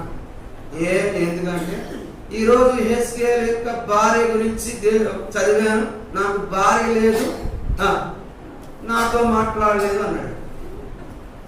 అయితే ఆయన ఇంకా గట్టిపోయిన వెళ్ళి మోకరించి ప్రార్థన చేయ, దేవుడు మాట్లాడేంత వరకు నువ్వు లేవద్దు అన్నాడు. చిక్కుపోయాడు బాబో అనుకున్నాడు. పాపం సరే నీకు దైవ సేవకు చెప్పింది వినా కదా, మోకరించి మాట్లాడుతున్నావా. ఈలోగా సేవకుడికి భోజనం వచ్చింది, మటన్ ఏదో పెట్టినట్టున్నారు. ఆ యొక్క దుమ్ములు పట పట పట పట నవ్వుతున్నాడు. దీనికి ఆకలి కర్ర కర్ర కర్ర ఆకలి ఏం చేస్తాం. చూడు ప్రభు ఆయన నాకేం లేదు. ఇంకా ఒక గంటకి దేవుడు ఆయనకి తలంపించాడు. అంతో దేవుడు నాతో మాట్లాడాడని వచ్చాడు. ఏం మాట్లాడాడంటే, దేవుని కంటే నా ఫ్రెండ్ ని ఎక్కువగా ప్రేమిస్తున్నాను, అతనితోనే ఎక్కువగా గడుపుతున్నాను కనుక నా దగ్గర నుంచి అతన్ని దూరం చేస్తున్నాను అన్నాడు. అన్నాడు. అయితే వెళ్ళాను. ఈ ఇలా కుమ్మం దాటేసరికి 4 వచ్చిందంట. అరే పాల్, నేను యుఎస్ వెళ్ళిపోతున్నా, నాకు వీసా వచ్చింది, నీకు రాలేదు, నేను నెక్స్ట్ ఎప్పుడు తర్వాత నేను కలుస్తున్నాను, బాయ్ బాయ్ అని చెప్పేసి ఫోన్ పెట్టేశాడు. మళ్ళీ నీకు వెళ్ళాలి ఈ నెంబర్ పనిచేయదు అని ముందే అప్పుడు అర్థమైందంట. దేవుని కంటే ఎక్కువగా నీ స్నేహితుడిని ప్రేమిస్తున్నావు కనుక అతను నీ దగ్గర నుంచి తీసేస్తాడు. చెప్పండి, దేవుని వాక్యం మాట్లాడతాడు. దేవుని వాక్య ప్రకారం మనం చేస్తే మనకు మేలే తప్ప కీడనేది. చెప్పండి, మనం ఏం చేస్తాం? వాక్యాన్ని చదువుతాం, విన్న వాక్యాన్ని ఏం చేస్తాం? నిర్లక్ష్యం చేస్తాం. చెప్పండి, ఆ వాక్యాన్ని మనం ఏం చేయాలంటే ఈ దినం పని చేయడానికి మనం ప్రాక్టీస్ చేద్దాం. గ్రంథంలోకి రండి. నేను ఒక పావుగంటలో మెసేజ్ ముగించి మీకు సాక్ష్యం చెప్తాను. యెహెజ్కేలు గ్రంథము 16వ అధ్యాయము 49-50 చదవండి. నీ చెల్లెలైన సొదొమ చేసిన దోషమే కనుక ఆ, దానికి దాని కుమార్తెలకు కలిగిన గర్వము ఉమ్, ఆహార సమృద్ధియు ఉమ్, నిర్విచారమైన సుఖస్థితియు ఉమ్. అందునది. అనునది అంటే అనునది అంటే సుఖాసక్తికి అలవాటు పడ్డారు. నేను పని చేయడానికి ఇష్టపడతా, తేలిగ్గా ఉంటారు కదా. చూడండి, ఎప్పుడైతే సుఖం వచ్చిందో దోషం వస్తుంది. నేను ఈ ఆరాధన టీవీలో ఒక రన్నింగ్ వాక్యం ఏం చూసానంటే, యేసు కొరకు పరుగు అని చెప్పండి. యేసు కొరకు పరుగు. అపోస్తలుడైన పౌలు గారు ఎప్పుడు పరుగు అని చెప్పాడు, ఆ వాక్యం రాశారు వాడు. అది వాక్యం ఎప్పుడు ఉపయోగించాలో కూడా తెలియదు. చెప్పండి, పరిగెత్తే వాడికి ముందు బస్తాలను పరిగెత్తగలరా? మీకు అర్థమైందా? బస్తా అంటే ఏంటి? చూడండి, పరిగెత్తే వాడికి వాళ్ళు చూడండి, వాళ్ళు ఎలా ఉంటారు? స్లిమ్గా ఉంటారు వాళ్ళు. ఈ శరీరం సుఖ పెట్టామనుకోండి, దేవునికి పనికి రాకుండా పోతుంది. దేవుని పని చేయమని చెప్పదు, దేవుని దగ్గర మోకరించమని చెప్పదు. దేవుని కార్యక్రమాల్లో పని చేయడానికి ఒప్పుకుంటుందా? సుఖాశక్తికి అలవాటు పడినాడు వాక్యాన్ని ఆలోచించరు, ఆ వాక్య ప్రకారం బ్రతకాలనిపించదు, దేవుని పని చేయడానికి ఇష్టపడదు. ఇప్పుడు దేవుని పని చేస్తున్నామా? దేవుని కోసం చెమట వస్తున్నామా? చెప్పండి, దేవుని కోసం కష్టపడకుండా దేవుని కోసం ఎంతసేపు నేను పాడతానండి అంటే కుదరదు. ఏదో నేను ఆరాధిస్తాననే కదా, నీవు క్రియల్లో దానిని చూపించకపోతే దేవునికి నువ్వు పనికి రాకుండా పోతావు. ఇప్పుడు దేవునికి పనికి రాకుండా మన జీవితాలు ఉంటున్నాయేమో. ఇన్ని ఏళ్ళు మనం దేవుని సన్నిధికి వస్తున్నాం, నీవు ఏం చేస్తున్నావు దేవుని పని? నేను మొన్న 2 వారాల మందిరంలో నీ వల్ల దేవుడికి ఉపయోగం ఏంటి? అదేంటన్నా, వచ్చి కూర్చుంటున్నావు, వాక్యం ఏంటున్నావు, కానుకలు వేస్తున్నావు, దేవుని భాగాన్ని దేవునికి ఇస్తున్నావు అని చెప్తున్నాను. అది పెద్ద శ్రమ. దేవుని కోసం కష్టపడకపోతే దేవుడు ఎందుకు ఇవ్వాలి ఆరోగ్యం? మనం చూడండి, దేవుడిచ్చే ఈ ఆరోగ్యాన్ని ఆయన కొరకు ఉపయోగించరు. ఒక సిస్టర్ అన్న కోసం ప్రార్థన చేయండి అన్న, లెవర్స్ పాడైపోయారు. ఎందుకమ్మా, ఎందుకు జరిగిందంటే, అది కాదన్నా, అన్న నైట్ బిగిస్తాడన్నా, ఏంటి నైట్ త్రాగుతాడు. దేవుడిచ్చిన ఆరోగ్యాన్ని ఏం చేస్తున్నాడు? దేవుడిచ్చిన ఆయుష్ని ఆ పనికి మళ్ళీ ఆ యొక్క అలవాటు కొరకు దాన్ని ఉపయోగించి దేవుడిచ్చిన ఆరోగ్యాన్ని నాశనం చేస్తుంది. మళ్ళీ ఏమడుతున్నాడు? దేవుడి దగ్గర ఏమడుతున్నాడు? ఆరోగ్యం. ఆయన ఏదో డాక్టర్ మాదిరిలాగా నువ్వు దేవుడిచ్చిన ఈ ఆరోగ్యాన్ని, ఈ బలాన్ని మొత్తం అంతా ఉపయోగించి లోకానికి ఉపయోగిస్తున్నాడు. కొంతమంది చూడ ఫంక్షన్ తిరగడానికి సమయం అయిపోతుంది. ఇంట్లో పిల్లల వాళ్ళ పురుళ్ళు, ఏళ్ళ పురుళ్ళు, ఆ ఫంక్షన్, ఈ ఫంక్షన్, దీనికే దిగిపోయిన తర్వాత ముసలి అయిపోతుంది. బాగుంటుందా? దేవుని పని ఏం చేయాలి? చెప్పండి, దేవుని యొక్క పని చేయకుండా ఉన్నామంటే నువ్వు విశ్వాసివి కాదు. నేను చెప్పిన దేవుని సన్నిధిలో గడిపిన వారికి, దేవుని సన్నిధిలో ధ్యానించిన వ్యక్తులు బయటకు వచ్చి పని చేయకుండా ఉండలేరు. తగినంత దేవునితో గడపలేని వ్యక్తులకి ఎప్పుడు కూడా దేవుని పని మీద ఉండదు. పిల్లలు చూసారు మీరు ఎప్పుడైనా? వాళ్ళు ఒకవేళ పొరపాటు ఇంట్లో నుంచి టిఫిన్ చేయకుండా భోజనం పట్టుకుంటే వెళ్ళిపోయింది అనుకోండి, తల్లి ఎంత బాధపడిపోతుంది తెలుసు. పొద్దున్న వెళ్ళిందంటే బిడ్డ టిఫిన్ చేయలేదండి, భోజనం చేయలేదండి, బోర్ నీరు చెప్తాయి. ఏనాడైనా అయ్యో ఈ రోజు నా కూతురు బైబిల్ చదవకుండా స్కూల్కి వెళ్ళిపోయిందని ఏడ్చావా? దానికోసం ఏడవవు, దానికోసం బాధపడవు. ఎంతసేపు చూడ లోకంలో ఈ శరీరాన్ని సుఖ పెట్టడానికి, ఈ శరీరంలో నువ్వు ఎదుగుతున్నావంటే సంతోషం. సుఖాశక్తి, సుఖం ఎక్కడైతే ఉందో అక్కడ భక్తి ఉండదు. సుఖం ఉన్న చోట ఏముంటుంది? భక్తి ఉండదు. అన్ని సౌకర్యాలు ఉన్న చోట ఏం చేస్తావు? మోకాళ్ళు చెప్పండి. ఎప్పుడు కూడా దేవునికి, మీకు బాగా చెప్తాను, చాలా మంది దేవుని పనికి ఎప్పుడు వస్తాను తెలుసా? మీకు ఎవరైనా వేసవి కాలంలో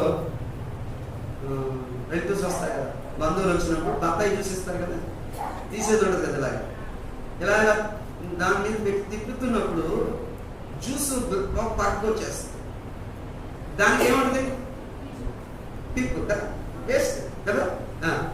జ్యూస్ మీరు తాగేసి మీ ఇంటికి వచ్చిన బంధువుకి ఎందా అని ప్లేస్లో పెట్టి ఏమంటాడు? కొంచెం కోపం కలిగిన, ఏంటి ఎలా కనపడుతున్నావు, జ్యూస్ నువ్వు తాగేసావా, వేస్ట్ నాకు ఇస్తావా? చూడండి, జీవితం అంతా దేవుడిచ్చిన బలాన్ని, ఆరోగ్యాన్ని ఏం చేస్తారు అసలు? ఫంక్షన్లకి, బంధువులకి, స్నేహితులకి, ఉద్యోగానికి పంపదు. ఆయన పాస్టల్ డిపార్ట్మెంట్కి 30 సంవత్సరాలు పిండేశాడు రసం. ఇప్పుడు అన్న సేవకు వస్తానండు, రోడ్డు దాటించాలంటే పోయి ఎవరు ఉండాలి. అంత రసం అంతా పాస్టల్ డిపార్ట్మెంట్కి పిండేసిన తర్వాత నువ్వు దేవుని పని ఏం చేస్తావు? నువ్వు దేవుని పరిచర్యలో ఏ రకంగా ఉపయోగపడుతున్నావు? ప్రశ్న లేకుండా, లేకపోతే దాన్ని నువ్వు చెయ్యకుండా ఉంటే దేవుడు నీకు ఎందుకు చేయాలి కార్యాలు? దేవుని పని చేయకుండా నీ పిల్లలు ఉపయోగపడరు, నువ్వు ఉపయోగపడవు. ఎందుకు చెప్పండి?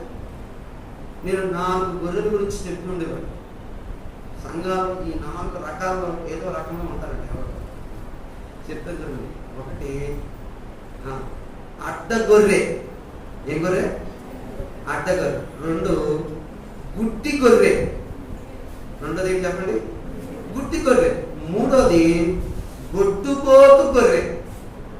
4వది మంచి గొర్రె. చెప్పండి. ఒకటి అడ్డ గొర్రె. చూడండి, అందరూ సై అంటే ఈ గొర్రె తొయ్యి అంటున్నారు. ఇది ఒప్పుకోదు. అందరూ మంచిగా ఈ మీటింగ్ పెట్టుకుందాం, ఇలా చేద్దాం, ఇలా ఉందాం, మందిరంలో మన ఈ కార్యక్రమాలు చేద్దాం అని అందరూ ముందుకు వచ్చి దేవుని కార్యక్రమాలకు ముందు వస్తారు. సైతాన్ని గొర్రెలు చెప్తాడు, నేను చెప్పినట్టుగా ఇలా లేకపోతే ఈ కార్యక్రమం ముందుకు వెళ్ళదు. ఈ అడ్డగొర్రెలు ఉంటుందా? సంఘాలు ఉంటాయి. బయట లేకపోయినా లోపల కొన్ని అడ్డాలు ఉంటాయి మనకి. అడ్డగొర్రెలు ప్రతి ఎక్కడో చోట ఉంటూనే ఉంటారు. రైట్. ఈ గొర్రె దీనివల్ల సంఘానికి ఏమైనా ఉపయోగం ఉందా? చెప్పండి, ఉందా? లేదు. ఇది వివరించాలని ఒక రోజే పట్టేస్తే సింపుల్గా చెప్పండి. నెక్స్ట్ రెండోది ఏంటి చెప్పండి? గుడ్డి గొర్రె. ఏ గొర్రె చెప్పండి? గుడ్డి గొర్రె. ఇది సంఘంలో ఏ విషయం పట్టించు తలుపు నిండిపోద్ది అన్నమాట. అయిపోయిన వెంటనే ఒక నిమిషం కూడా వేసుకోకూడదు. ఇంటి దగ్గర ఏం జరిగిపోతున్నా, అక్కడ ఏం జరిగిపోతున్నా, కొత్తగా వచ్చిన వాళ్ళు అన్న అక్క ఎలా ఉన్నారు, బ్రదర్ ఎలా ఉన్నారు, మా కోసం ప్రార్థన చేయండి, మా ఇంట్లో ఎలా ఉంది, ఇలా ఈ సహవాసం ఈ దేనికి? ఈ గుడ్డి గొర్రె తల్లికి వెళ్ళిపోతున్నాడు. ఒకవేళ ఒక వారం రాకపోయారనుకోండి, ఈ వారం ఏం జరిగింది, వార కార్యక్రమాలు ఏంటి, స్కూల్లోకి వెళ్ళడం చూడండి. ఆ స్కూల్కి వెళ్ళాలని ఫోన్ చేసి ఈరోజు ఏం చెప్పాను అడుగుతారా? ఆ చిన్న పిల్లలకు ఉన్న జ్ఞానం పెద్దోళ్ళకి లేదు. ఈ వారం నేను మందిరానికి వెళ్ళలేదు, పోగొట్టుకున్నాను, ఏం జరిగింది, ఏ కార్యక్రమాలు ఉన్నాయి, ఏంటి పరిస్థితి అని సేవకుడికైనా తోటి విశ్వాసకైనా ఎప్పుడైనా ఫోన్ చేస్తాయి గొర్రెలు. ఈ గుడ్డి గొర్రె ఏది పట్టించుకోరు, చేసిన వాళ్ళ మీదే పని పడిపోతారు. అమ్మ చూడండి, మా పొయ్యిల దగ్గర చేసిన వాళ్ళే చేస్తారు కొన్నిసార్లు. ఆయన మీద పడిపోతే ఇక ఏం చేయరు, షోకేష్ పొందన్నమాట, ఇవి వచ్చేసి వెళ్ళిపోతాం. ఇది ఏ గొర్రె అంటే గుడ్డి గొర్రె. గుడ్డి గొర్రె ఏది పట్టించుకోదు. రైట్. మూడోది గొడ్డుపోతు గొర్రె. ఏం గొర్రె చెప్పండి? ఇది ఎన్ని సంవత్సరాలు ఇదే వస్తుంది, కానీ గొర్రె ఇంకొక వ్యక్తులను తీసుకురావడానికి మాత్రం ఇది ఒప్పుకోరు. ఒకవేళ పొరపాటు నేను గతంలో ఇంకొక చోట పనిచేశాను, కొత్తగా ఎవరైనా వచ్చారనుకోండి, ఆమె పలకరించాను. వాళ్ళు ఎందుకు వచ్చానా చచ్చిపోతారు. ఎందుకు? మా స్థానం ఈ కొత్త వాళ్ళు వచ్చి కొట్టేస్తారేమో. కొంతమందికి ఉంటుంది కదా, ఎందుకు మాట్లాడి తెలుసాడు, ఎక్కడి నుంచి వచ్చావు అని వాళ్ళని మాటలతో చంపేసి బయటకు పంపించాల్సి వస్తుంది. చెప్పండి, గొడ్డుపోతు గొర్రెలు ఎప్పుడు అవి కానో వచ్చిన వాటిని ఏగనివ్వమాట. ఏగనిస్తారు కొంతమంది కొన్ని మందిరాలు విశ్వాసాలు కానీ పిశాచుల్లో కొంతమంది సేవకులు కూడా పిశాచులు పట్టినట్టుగా ప్రవర్తిస్తారు. అవతలతో అంతం మాట్లాడుకోరు. ఒకే బల్ల, ఒకే ఆరాధన, ఒకే మందిలో కూర్చుంటారు, కానీ వీళ్ళకి సమాధానం ఉంటుంది. చెప్పండి, ఉంటుందా? ఈ గుడ్డుబోతు ఎక్కడ ఈ ఉపయోగం? ఈ 3 ఉపయోగం అంటే చెప్పండి. అడ్డ గొర్రె వలన ఉపయోగం లేదు, గుడ్డి గొర్రె వలన ఉపయోగం లేదు, గుడ్డుబోతు గొర్రె వలన కూడా ఉపయోగం లేదు. ఇవి ఎందుకు వస్తాయో తెలియవు, ఎందుకు వెళ్ళిపోతాయి వీటికే. మంచి గొర్రె మాత్రం అది ఒక సంఘంలో ఉండి కాపరికంగా ఉంటూ తోటి గొర్రెలతో సహవాసంగా ఉంటూ సేవకుడి చెప్పే వాక్యాన్ని వింటూ ఆ మేత తింటూ ఆ గొడ్డులోనే ఉంటూ అది ఫలిస్తుంది. చెప్పండి, అడ్డ గొర్రెలా ఉండకూడదు, గుడ్డి గొర్రెలా ఉండకూడదు, గొడ్డుబోతు వలే ఉండదు. వీటికి మేత వేస్తే కదా చెప్పండి, మేత వేస్తే ఎన్ని సంవత్సరాలు వాక్యం విన్నా వీటిని మీకు వల్ల ఉపయోగంగా నీ ద్వారా సంఘానికి ఏ రకంగా నువ్వు దేవుని పరిచర్యకు ఉపయోగపడుతున్నావు. మరి చూడండి, ఆదాము గురించి మనం చూసుకుని నేర్చుకుందాం. చూడండి, ఆదాము గురించి చూద్దాం. ఆదికాండము 2వ అధ్యాయం 15వ వచనం చదవండి.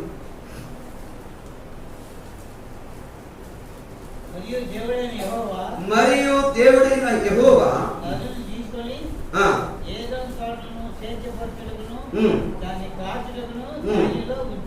చూసారా, దేవుడు ఆదాముని అవ్వని చేసింది ఎందుకు?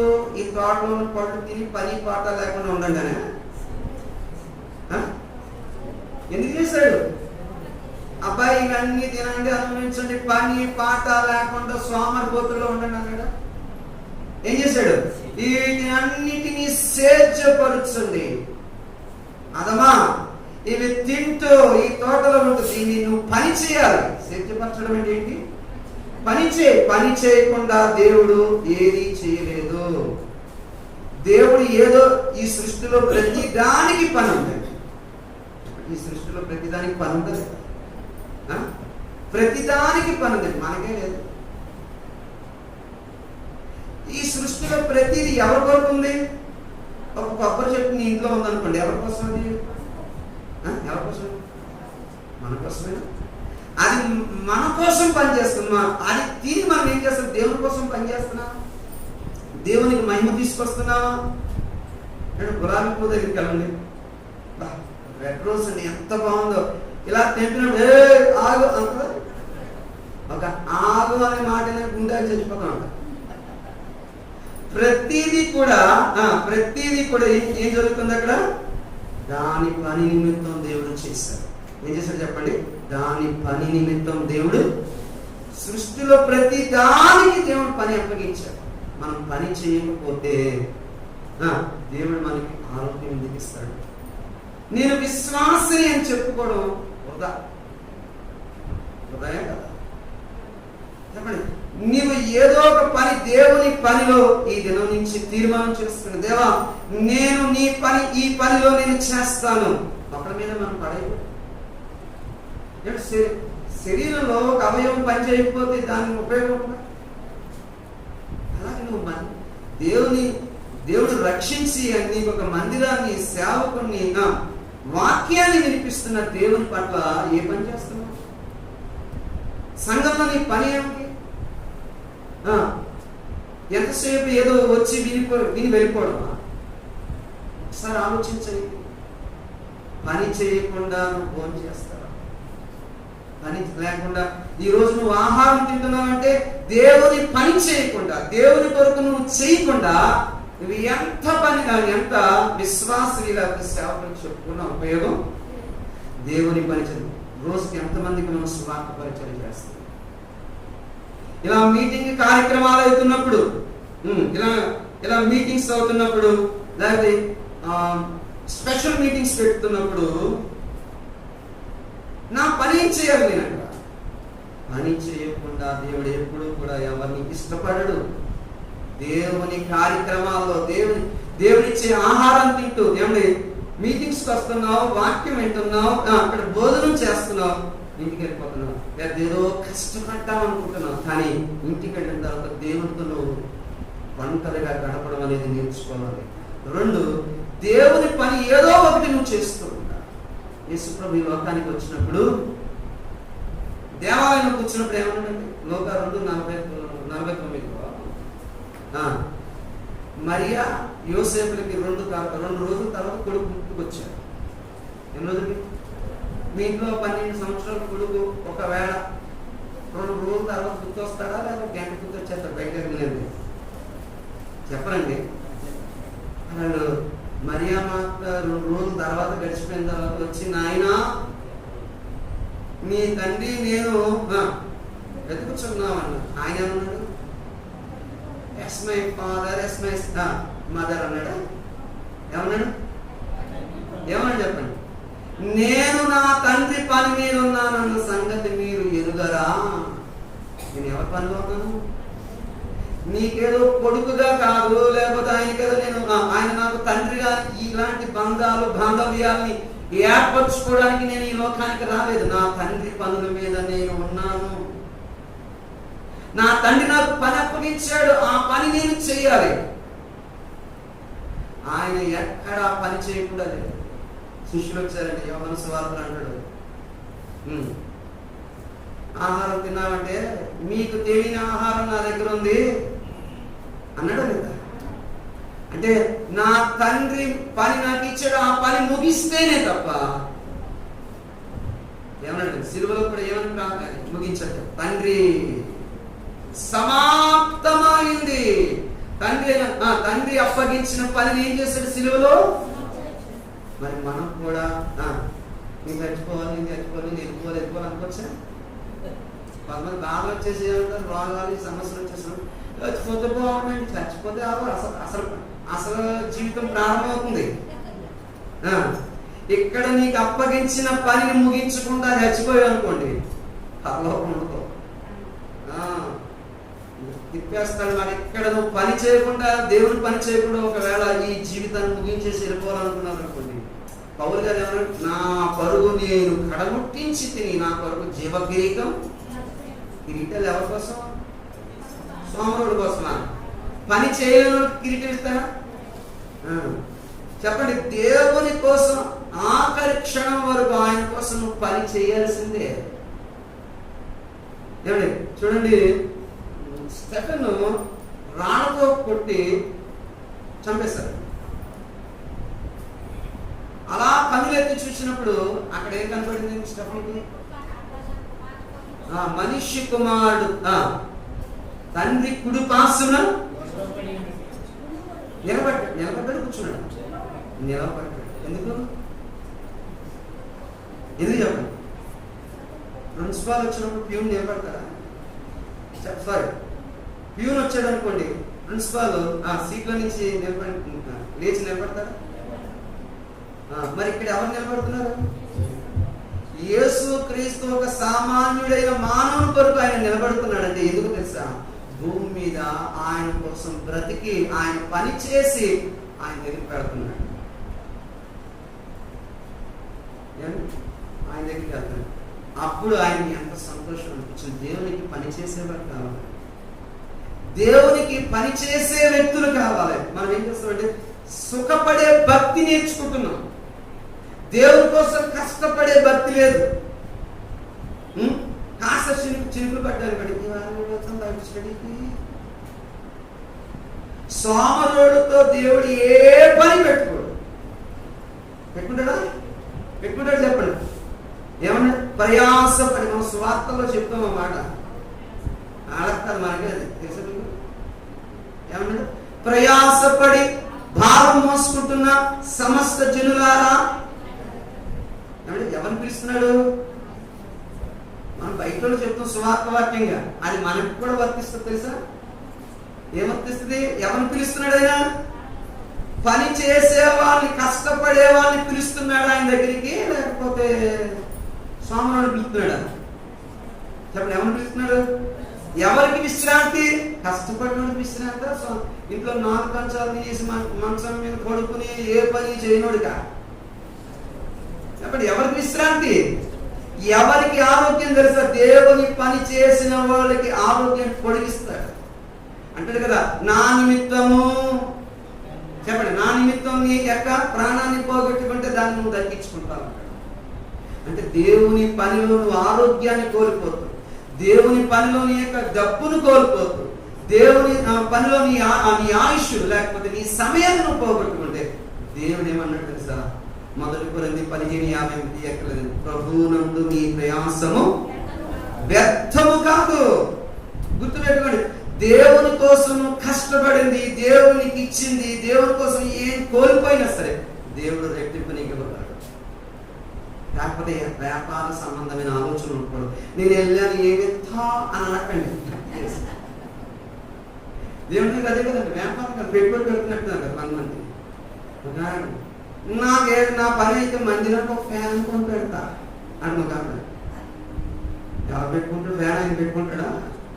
మందిరంలో మనం కూర్చొని మనం పెట్టుకుంటున్నారా? ఆయన ప్యారెట్ ఇస్తున్నాడు. చెప్పండి, ఆయన దొరికింది ఏంటి చెప్పండి? ఆయన ఏం కావాలో తెలుసు? ఆయన కోసం బ్రతికి ఆయన పని చేయడం ఆయనకి ఇష్టం అండి. దేవుడు ఎవరిని బట్టి సంతోషిస్తాడంటే స్వామిని వారిని బట్టి కాదు. ఆయన మీకు ఒక మాట చదువుతాడు, మార్కు సువార్త ఒక మాట చదువు. మార్కు సువార్త 3వ అధ్యాయము 13వ వచనం చదవండి. మార్కు సువార్త 3:13 చదవండి. ఆయన కొండ ఎక్కి తనకిష్టమైన వారిని పిలవగా వారు ఆయన యొద్దకు వచ్చిరి. ఆయన దగ్గర ఉన్నారు. చెప్పండి, ఆయనతో ఉన్నారు. పిలిచినాడు. ఎవరిని పిలిచాడు? ఆయనతో ఆయనకి ఇష్టమైన వాళ్ళు పిలిచారు. పిలిచినాడు ఏం చేయాలి? పిలిచాడు. మీకు పని అప్పగించాడు. ఆ పనిలో ఉండాలి లేదా? ఇప్పుడు లోకంలో చాలా మంది ఉన్నారు, మనకంటే శ్రేష్ఠులు, మనకంటే గొప్పవాళ్ళు, మనకంటే బాగా జ్ఞానవంతులు, వీళ్ళందరినీ పక్కన పెట్టేసి నిన్ను నన్ను కూడా ఆయన ఎందుకు రక్షించాడు, ఆయన మందిరంలో ఎందుకు పెట్టాడు? ఎప్పుడైనా కూర్చొని ఆలోచించాను. నిన్ను పిలిచాడు ఆయనతో ఉండడానికి, ఆయన పని చేయడానికి, ఆయన కోసం నువ్వు బ్రతకడానికి నేను పిలిచాడు. మనం ఏం చేస్తాం? వేస్ట్గా చూడండి, ఈ జీవితాన్ని చూడండి, చాలా వృధాగా వెళ్ళిపోద్ది. ఎంత చెప్పాను కదా, సహోదరులు అయితే ఎంతసేపు ఏంటి? పురుళ్ళు పుణ్యాలు అవి ఇవి మొత్తం కూతురు దగ్గర, మనవరాలు, వీళ్ళందరూ దగ్గర తమ జీవితం మొత్తం గడిపేస్తారు. దేవునికి ఏం ఇష్టపడతారా? చెప్పండి, దేవునికి ఇష్టపడతారా? దేవుని పని చేయకుండా మనం ఎందుకు తింటున్నాం? ఆహారం ఎందుకు తింటున్నాం? ఒకసారి ఆలోచించేయండి. నువ్వు ఆహారం తింటున్నావంటే పని చేసి తిను. ఏమండి అంటాడు లూకాసు వార్త 6:40 నేను చెప్తున్నాడు. ఏమంటారు సార్? నేను చెప్పు మాటల ప్రకారము మీరు చెయ్యక ఏమన్నాడట? ప్రభువా ప్రభువా అని ఎందుకు చెప్తారు? చెవు కోసం చూడండి, దేవుడు చెప్పింది చేయగల మరి ప్రార్థన మాత్రం ప్రభువా. ఆ ప్రార్థన కూడా ఏం చెప్పండి? ఉప్పు వస్త్రం ఇవ్వు, అది కడుపుకునేది అన్నాను కదా. ఎప్పుడైనా నేనేం చేయాలని అడుగుతావా? అది అడగము. ఎంతసేపు నాకు అది ఇవ్వో ఇది ఇవ్వో. నేను విజయవాడలో మందిరంలోకి వెళ్ళాను. రిక్వెస్ట్ ఏం తెలుసుకుంటూ, మా వాడు USA వెళ్తున్నాడు, ఆస్ట్రేలియా వెళ్తున్నారు, మా అమ్మాయి లండన్ వెళ్తుంది, అంతా ఇతర దేశం పోలే. మా పిల్లలు మారు మనసు పొందాలి, రక్షింపబడాలి, దేవుని కోసం బ్రతకాలని మన తల్లిదండ్రులు ఒక్కడ వెళ్ళలేదు. చెప్పండి, దేనికోసం? 7 అలా బతికేస్తున్నారు. ఆడ కూడా మనకి ఏం ఇతరులకు ఎలా ఇస్తామన్నాడు? మన పిల్లలకి మనం ఇస్తామా? మనకేం లేదు, దేవుని పనిచేసే జీన్ లేదు. సారీ, మిమ్మల్ని నేనేమి కించపరచట్లేదు, కానీ మేల్కొలుపుతున్నాను. మీకు చేసేవాళ్ళు ఉన్నారు. కాకపోతే మనం ఒకరినొకరు ఏం చేయాలి? హెచ్చరించుకోవాలి. నాకు నేను, మీకు మీరు ఏం చేయాలి చెప్పండి? దాని ప్రకారం మనం ఏం చేయాలి? అండ్ ఒకసారి నేను విన్న విషయం, భక్సింగ్ గారి దగ్గర చాలామంది సేవకులు కాన్ఫికేషన్ పెట్టారు. ఆ కాన్ఫికేషన్ ముందు వాళ్ళు ప్రార్థన చేస్తారు. ట్రైనింగ్ అయిన వాళ్ళు, ట్రైనింగ్ అవుతున్న వాళ్ళు, సీనియర్స్ అందరూ కలిసి భక్సింగ్ గారు కలిసి ప్రేయర్ చేస్తున్నారు. ఈరోజు దేవుడు ఎవరి చేత వాక్యం చెప్పించాలి? ఇక మీటింగ్ సమయం కూడా అయిపోయింది. మీటింగ్ సమయం, మీటింగ్ స్టార్ట్ చేసి 3-4 పాటలు పాడారట. పాడిన తర్వాత బ్రదర్ అంటే వెయిట్ అంటాడు. ఎవరు? భక్సింగ్ గారు అంటే ఇంకొక 4 పాటలు పాడారు. అప్పుడు 10 పాటలు అయిపోయింది. బ్రదర్ అంటే 11వ పాటకి పాడుతున్నాను. దేవుడు మాట్లాడాడు. ఒక యవ్వనస్తుడు 23 సంవత్సరాల యవ్వనస్తుడు సేవకు తరిఫీదు అక్కడ అయ్యాడు. ఆ యొక్క యవ్వనస్తుడి చేతను వాక్యం చెప్పించు. దేవుని పాదాల దగ్గర కూర్చుని, దేవుని యొక్క సన్నిధిలో కూర్చుని దైవ సేవకుడు ప్రార్థించి ఎవరి చేత ఈ దినాన్ని వాక్యం చెప్పించాలి. అలా ప్రార్థించినప్పుడు ఆ యవ్వనస్తుడు సరిగ్గా అనుభవం లేదు, కానీ ఆ యవ్వనస్తుడు ఒక 25 నిమిషాలు వాక్యం చెబితే ఆ వాక్యం చెప్పిన అనేక మంది కదిలించబడి ఏం జరిగింది తెలుసా? పశ్చాత్తాపం. గోరుమని ఏడ్చారంటే తమ పాపమును ఒప్పుకుని రక్షణ పొంది ఏం చేశారు? తీర్మానం కార్డ్స్ లో రాశారు. అక్కడ అయిపోయినాయి ఏంటండి. ఇంకో చోట తెప్పించారు, అక్కడ అయిపోయినాయంట. ఇంకా భక్సింగ్ గారు అంటారంట, మీ దగ్గర వైట్ పేపర్స్ ఉంటే మీ సహోదరుల పక్కనోడికి కట్ చేసేవండి అన్నారు. తీర్మానం. నేను తీర్మానం చేసుకున్నాను. మీకు ఇంకొక మాట చెప్తాను. 23వ కీర్తన మొదటి వచనం ఎంతమందికి తెలుసు? 23వ కీర్తన మొదటి వచనం ఎంతమందికి తెలుసు? మొదటి వచనం మాట్లాడి అందరికి తెలుసా? తెలియదు. మొదటి వచనం తెలుసు కదా. యెహోవా నా కాపరి, ఎవరు అడిగినా చెప్పారు. స్టిక్కర్లు అంటించుకుంటారు, ఇంట్లో పెట్టుకుంటారు. ఇంగ్లాండ్ దేశంలో ఒక సువార్త టీం ఏం చేసిందంటే, వాళ్ళు మీటింగ్ ఇలాగ సువార్త ప్రకటించేందుకు ఒక హాల్లో కూర్చుని కొద్దిసేపు వాక్యం విని మనం ప్రార్థిద్దామని ఒక హాల్లో కూర్చున్నారు. కూర్చున్నారు. ఒక పెద్ద ఆయన లేచి ఒక సూట్ వేసుకున్నాడు. మనం అందరం 23వ కీర్తన చదువుదాం అని తీసి ఇలా చదువుదాం అనేసరికి ఒక చిన్న ఒక 17-18 సంవత్సరాల వయసు బట్టలు చిరిగిపోయి బైబిల్ వచ్చి అంకుల్ నేను చదువుతాను ఈసారి ఈ యొక్క 23వ కీర్తన అంటే. అప్పుడు ఆ పెద్ద ఆయన ఏమనుకున్నాడంటే, సడన్ గా వచ్చాడు, ఇవ్వకూడదు కానీ ఏం చేస్తాం, అందరి ముందు అడిగాడు, రా చదువు అన్నాడు. ఏం లేదండి, ఒక్క వచనం చదివాడు. ఏమని? యెహోవా నా కాపరి, నాకు లేమి కలగదు అన్నాడు. అంతే. ఆ మాట చదివేసరికి ఏమని జరిగింది తెలుసా? మాత్రం అందరూ కూడా దేవుని ఆత్మ అందరినీ దర్శించేసరికి అందరూ కూడా తమ తమ జీవితాలు ఒప్పుకొని దేవుని సన్నిధిలో అనుభవించారు. అప్పుడు ఈ పెద్ద ఆయన అంటాడు, అదే బాబు 23వ కీర్తన చాలా కాలం నుంచి నేను బోధిస్తున్నాను, ప్రకటిస్తున్నాను, ఇక్కడ ఉన్నవాళ్ళు అందరూ వింటున్నారు, కానీ ఎప్పుడు జరగండి ఈరోజు ఇలా ఇంతమంది ఎందుకు పశ్చాత్తాపడుతున్నారు, ఎందుకు ఇంతమంది దేవుని సన్నిధిని అనుభవిస్తున్నారు అంటే, అంకుల్ 23వ కీర్తన మీకు తెలుసు, 23వ కీర్తన ఉన్న కాపరి నాకు తెలుసు. అర్థమైంది మీకు 23వ కీర్తన ఎన్నో సంవత్సరాల నుంచి బోధిస్తున్నారు, కానీ ఆ కాపరిని నేను వ్యక్తిగతంగా తెలుసుకున్నాను, వ్యక్తిగతంగా ఆయన అనుభవిస్తున్నాను, ఆయన సన్నిధి నాతో ఉంది అన్నాడు. కళ్ళ మంచి అరే నేను ఇన్ని సంవత్సరాలు బోధిస్తున్నాను, కానీ వ్యక్తిగతంగా నా ప్రభుని నేను కలుసుకోలేకపోతున్నాను, వ్యక్తిగతమైన సహవాసం నాకు లేకుండా పోయిందని ఆ రోజు నుంచి ఆయన తీర్మానం చేసుకున్నాను. చాలా మందికి దేవునితో వ్యక్తిగతమైన సంబంధాలు లేదు, ఆయన సన్నిధిలో గడపడానికి సమయం లేదు. అందుకనే మనం ఎంత కోల్పోతున్నాం తెలుసా? దేవుని సన్నిధిలో ఉన్న మాధుర్యాన్ని, దేవుని సన్నిధిలో ఉన్న దాన్ని అనుభవించలేకపోతున్నాం. కారణం ఏంటి తెలుసా? మనము దేవుడితో గడపకపోవడం. నేను చివరి మాట ఒకటి చెప్పి నేను సాక్ష్యంలోకి వెళ్ళిపోతాను. రండి, లూకా సువార్త 10వ అధ్యాయము 40వ వచనం చదవండి. లూకా సువార్త 40వ అధ్యాయము 10వ అధ్యాయం 40వ వచనం చదవండి. మార్త విస్తారమైన పనులు పెట్టుకున్నాడు చేత తొందరపడి ఆయన ఎద్దుకు వచ్చి, ప్రభువా ఒంటరిగా పనిచేయుటకు నేను ఒంటరిగా పని చేయుటకు నా సహోదరి నన్ను విడిచిపెట్టినందున నీకు చింత లేదా? నీకు చింత లేదు. చింత లేదని ఎవరిని అంటామని చెప్పండి. నీకు చింత లేదేటగా అని ఏమనంటాం? చింత లేదని దాన్ని వాడుక భాషలో కొంచెం చెప్పండి. బుద్ధి లేదా? అంతే కదా.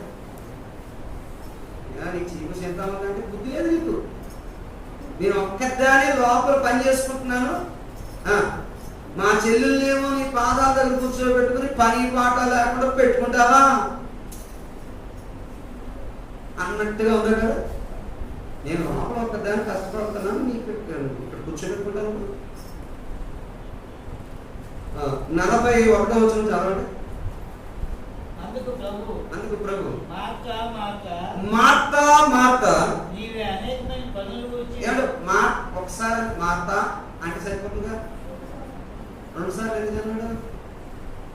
అది ఏదో స్లోగా అన్నమాట కాదు, అది చాలా కోపం. మార్తా మార్తా అలా చదవాలి. మనకు ఎలా చదువుతాం?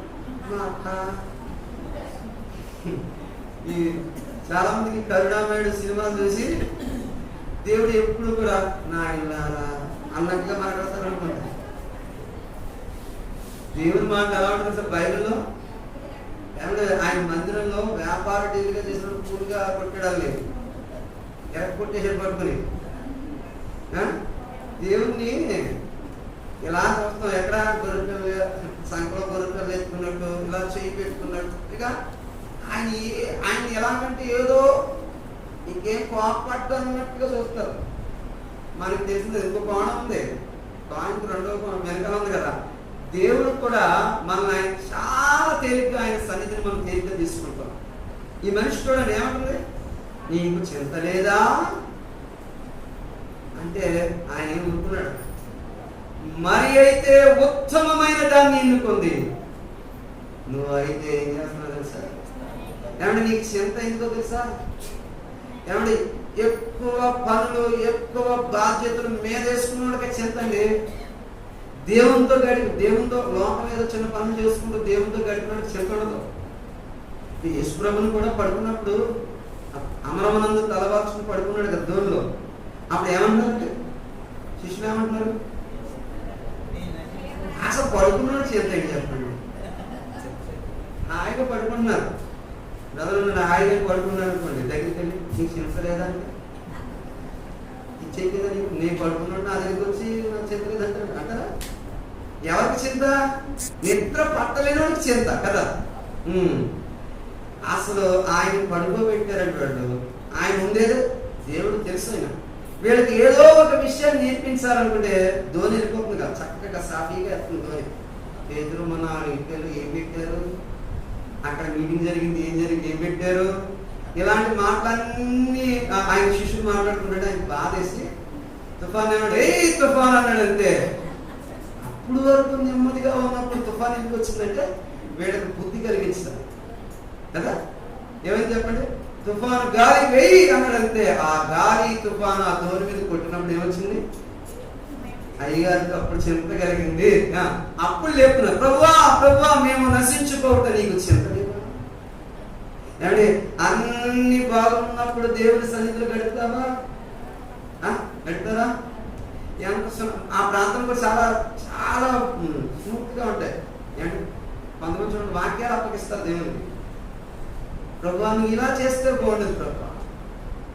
చూడండి దేవునికి అప్పగించగల దానికి అన్నీ తెలుసు, కానీ నీకే తెలియదు. దేవుడు అంటున్నాడు ఒక విషయాన్ని అర్థం చేసుకోండి, దేవుడు ఎప్పుడు కూడా ఏ పని పాట లేని వాడికి పని పెట్టుకోడు. ఆయన పనిలో కష్టపడే వాడికి పని అప్పగిస్తాడు. ఆ వ్యక్తులకు మాత్రమే ప్రార్థన ఆలకిస్తాడు. చెప్పండి, అందరికి అప్పగిస్తాడా? అప్పగిస్తాడా? ఇంకో దౌర్భాగ్యం పరిస్థితి మందిరం మీకు ఉంది, ఇక్కడ ఉందో లేదో తెలియదు, కానీ ఎవరైనా చేసి ఒకరికి పని అప్పగిస్తున్నాడు అనుకోండి, సేవకుడు ఏమంటారు సార్, వాళ్ళంటే ఇష్టం, ఏ పనైనా వాళ్ళకే చెప్తారు. మాకు ఏం దురాత్మ సంఘాలు తిరుగుతుంది. ఎంత వాక్యాలు వింటారా, ఎంత చదువుకుంటారో, మూతులు బిగించేస్తారు, వెళ్ళాడు కూలీసి వెళ్ళిపోతాయి. తప్పదు జాగ్రత్త సుమ. దుష్టుడు వాడుకోకుండా దేవుడు వాడుకునే పాత్రగా సంఘాల్లో ఉంటారు. సంఘంలో ఉన్న వాళ్ళందరూ కూడా ఎవరు తెలుసా? ఒకే కుటుంబానికి చెంది కదా. భేదాభిప్రాయాలు ఉండొచ్చు, ఒకళ్ళు ఆత్మీయతలో తక్కువ ఉండొచ్చు, ఆత్మీయతలో నువ్వు ఎక్కువ ఉండొచ్చు, ఒకళ్ళు ఆర్థిక పరిస్థితులు బాగుండొచ్చు, ఇంకొకళ్ళు ఆర్థిక పరిస్థితులు బాగుండకపోవచ్చు, ఒకళ్ళు అనారోగ్యంగా ఉండొచ్చు, ఒకళ్ళు ఆరోగ్యంగా ఉండొచ్చు. అలా అంత మాత్రం వాళ్ళని ఎవరిని తృణీకరించు. మనం కొన్ని పేరు పెడతారు, మీకు గుర్తుందో తెలుసా? నాకు గుర్తు, దేవుడు గుర్తు చేస్తాను, చెప్తాను. ఏమంటారు సార్? బట్ట బుర్రోడు వచ్చాడా, లేకపోతే ఎత్తుకొళ్ళోడు వచ్చాడా అంటుంటారండి. ఎవరు? విశ్వాసం అనుకుంటారు, పిశాచాలు. ఇప్పుడు పళ్ళు ఎత్తుగా చేసింది ఎవరు? ఆ రూపం ఇచ్చింది ఎవరు? మరి ఇచ్చిన వాడే కదా అంటున్నాం. మరి నల్లోడా అంటున్నారు తల్లి కొడుకు. మరి ఆ నలుపు ఎక్కడి నుంచి వచ్చిందో? జాగ్రత్త సుమా. దేవుని సంఘమైన దేవుడిచ్చిన రూపాన్ని, దేవుడిచ్చిన వ్యక్తుల్ని ఎప్పుడు తృణీకరించకూడదు. నువ్వు తృణీకరిస్తానంటే ఆయన తృణీకరించినట్టు. రైట్, చెప్పండి చెప్పండి. మనం దేవుని పాదాల దగ్గర మరి ఏం చేసింది? కూర్చుందా లేదా? కూర్చుందా? ఆయన కూర్చుంది. మార్త ఏం చేస్తుంది? ఎక్కువ పని పెట్టుకున్న వాడు దేవుడి సన్నిధిలో గడపలేరు. ఇంకా వంటింట్లో అనమాట. చూసిన వంటింటి లేదా అంటారు. ఇంక 24 గంటలు అన్నయ్య చూడు వాడు పెట్టరు, వీడికి పెట్టరు, వీడు చేయరు, వాడు చేయరు, ఇదే వంటింట్లో చచ్చిపోతాం. కానీ దేవుని దగ్గర మాత్రం, దేవుని పాదాల దగ్గర మాత్రం గడపడానికి ఇష్టపడతాను. అందుకే నేను భక్తి జీవితంలో కోల్పోతాను. ఇప్పుడు శిష్యులు అప్పుడు ఆయన లేపారండి. ఆయన లేపకపోతే ఏమైపోయింది మన పరిస్థితి? ఎప్పుడైనా సరే మనం దేవుని సన్నిధిలో మన ఇంట్లో వస్తున్న చూడండి, భార్య భర్తలు ఏమంటున్నారు? నీ వల్లనే వచ్చింది ఈ శోధన, నీ వల్లనే వచ్చింది ఈ కష్టం అని భార్యాభర్తలు ఇద్దరు దెబ్బలాడుకుంటారండి ఇంట్లో. ఎందుకు చెప్పండి? ఎందుకు దెబ్బలాడుకుంటారు? వీళ్ళు దేవుని సన్నిధిలో గడపరు, దేవుని ఆత్మ చేత వీళ్ళు నడిపించబడరు. దేవుని ఆత్మ చేత నడిపించబడిన కుటుంబాలు ఎలా ఉంటుంది సార్? రోజు 2 కుక్కలు బయట దెబ్బలాడుకుంటే అలా భార్యాభర్తలు దెబ్బలాడుకుంటారు. ఎక్కడ తీసుకుంటారు? ఏమైనా ముసలి వయసు వచ్చినా బాగా తెలుసా మీకు? వృద్ధాప్యం వచ్చినా కూడా దెబ్బలాడుకున్నారంటే కారణం వీళ్ళు నడిపించేది దేవుని ఆత్మ కదా, దురాత్మ. ఇంట్లో వాక్యాలు ఉండొచ్చు, ఇంట్లో బైబిల్స్ ఉండొచ్చు, ఉండొచ్చు, కానీ దేవుని ఆత్మ చేత నువ్వు నడిపించబడకూడదు. కుటుంబంలో దేవుని సన్నిధిలో పిల్లలకైనా ఇంట్లో అందరూ కూడా దేవుని పని చేయాలి, లేకపోతే ఎవరో ఒకరు చేయాలి. చెప్పండి, అందరూ చేయాలి. ఎప్పుడు కూడా ఒకటి గుర్తుపెట్టుకోండి, దేవుని సన్నిధిలో నువ్వు ఒంటరిగా ఎంతసేపు గడుపుతున్నావు. తర్వాత దేవుని పని, నీవు సంఘములో లేదా దేవుని సేవలో నీ పాత్ర ఏంటి? వృధాగా నీ కాలయాపన చేస్తే నష్టం తప్ప నీకు లాభం ఉండదు. ఎక్కువగా విస్తారమైన పనులను కలిగించుకుంటే నష్టాలు తప్ప నువ్వు ఎప్పుడు కూడా ఆత్మీయంగా ఎదగలేవు. నేను పక్షిరాజు యవనం గురించి కొన్ని వారాలు చెప్పుకుంటవచ్చు. పక్షిరాజు నూతనమైన ముసలి అయిపోయిందండి. ముసలి అయిపోయింది, అది అలాగే ఉండిపోయిందా? మురుగుతూ చచ్చిపోయిందా? ఏం చేసింది? నూతనమైన బలము కోసం ప్రయత్నం చేసిందా? చేయలేదా? ఏం చేసింది తెలుసా? ఆ బలం లేనిది ఎత్తైన ఒక కొండ మీదకి వెళ్ళిపోయింది. 150 రోజులు ఏ పక్షి జాతికి కనపడకుండా ఆ ఒంటరిగా అక్కడ ఉంది. చెప్పండి, ఎలా ఉంది? ఒంటరిగా నూతనమైన బలం కోసం అక్కడికి వెళ్ళింది. వెళ్ళిన తర్వాత రెండో విషయం ఏంటంటే, తన పాత ఈకలన్నీ ఓడబెట్టి, అంటే పాత స్వభావాన్ని విడిచిపెట్టాలి. నూతన బలం రావాలంటే ఏం చేయాలి? పాతవి యెషయా గ్రంథం నాడు మునుపటి వాటిని విడిచిపెట్టాలి. పూర్వకాల సంగతులను జ్ఞాపకం చేసుకోకు. మన పూర్వం ఖాతాలు ఉంటాయి కదా, పాపం ఖాతాలు అనుకుంటారు కదా.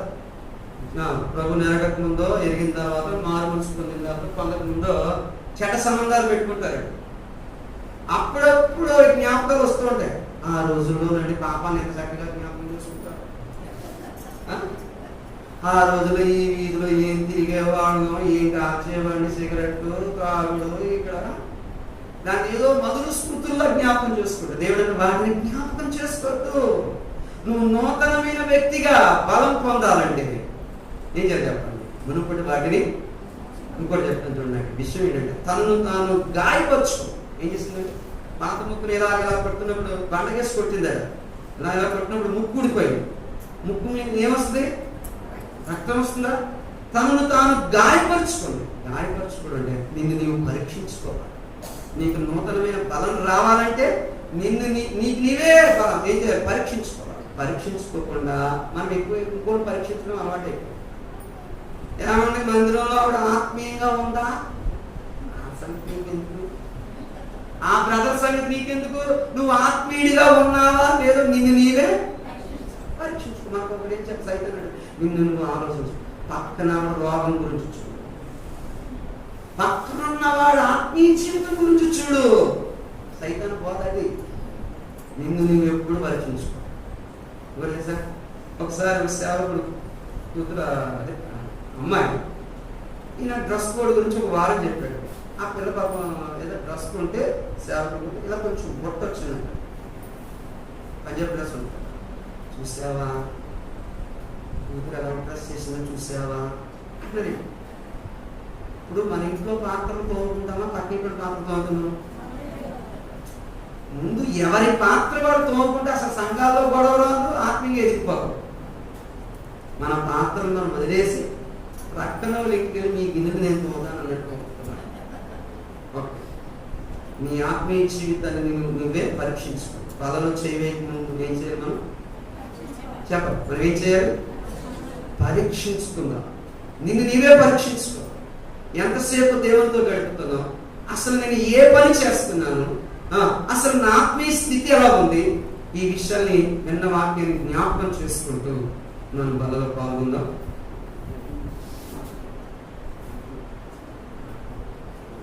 చిన్న చరణం పాడిన తర్వాత సాక్ష్యం చెప్పిన తర్వాత బలలో పాల్గొందాం. చెప్పండి, మీకు అలా అయితే లేదా అయిపోయిన తర్వాత చెప్తాను.